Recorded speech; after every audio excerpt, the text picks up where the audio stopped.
सुनहरी किरणों से जगमगाता, हरियाली से भरा हुआ वो जंगल, जहां पत्तों पर ओस की बूंदें मोती की तरह चमकती थी।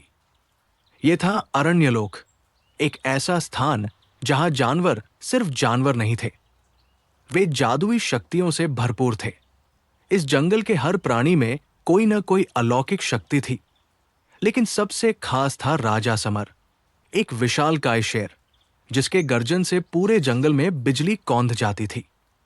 अरण्यलोक में खुशी का माहौल था, लेकिन एक अंधेरा धीरे धीरे जंगल पर छाने लगा था। क्रूर नागराज वासुकी, जो अंधकार की शक्ति से भरपूर था, वो अरण्यलोक पर कब्जा करना चाहता था। उसकी विषैली फुफकार से पेड़ सूखने लगे, नदियां काली पड़ गई और पक्षियों की चहचहाहट खामोश हो गई। राजा समर को एहसास हुआ कि यदि वासुकी को रोका नहीं गया तो पूरा जंगल विनाश के गर्त में समा जाएगा। उसने अपनी सेना इकट्ठा की।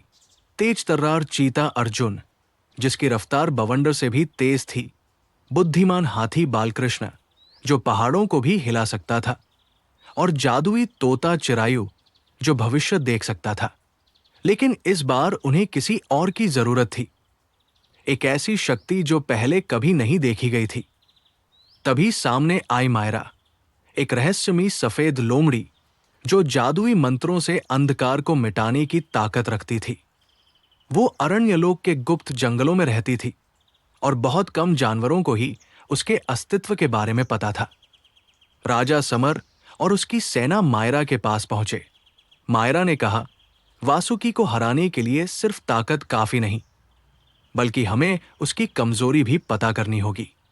उसे हराने का एक ही उपाय है, सूर्यमणि। सूर्यमणि, जो किसी समय अरण्यलोक के मंदिर में सुरक्षित थी, अब हिम गुफाओं में कहीं गुम हो चुकी थी। मायरा, अर्जुन और चिरायु उसकी खोज में निकल पड़े, लेकिन हिम गुफाओं तक पहुंचना आसान नहीं था।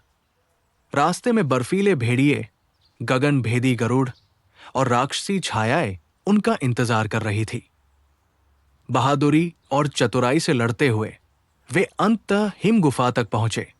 वहां की सबसे ऊंची चोटी पर एक चमकती हुई मणि रखी थी, लेकिन जैसे ही उन्होंने उसे उठाना चाहा, हिम दैत्य रुद्राक जाग गया।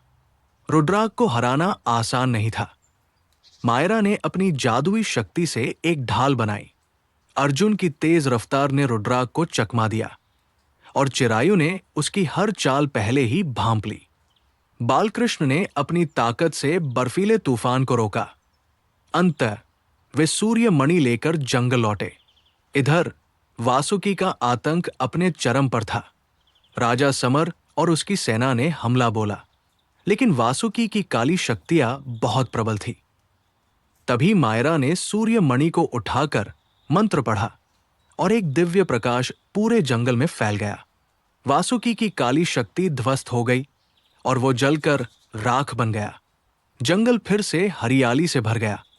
नदी का पानी फिर से निर्मल हो गया। पक्षियों ने फिर से गाना शुरू कर दिया। राजा समर ने मायरा को जंगल की रक्षक योद्धा घोषित किया। अरण्यलोक फिर से खुशहाल था और उसकी कहानी हमेशा जंगल की हवाओं में गूंजती रही, याद दिलाने के लिए कि एकता, साहस और अच्छाई की शक्ति से कोई भी अंधकार मिट सकता है।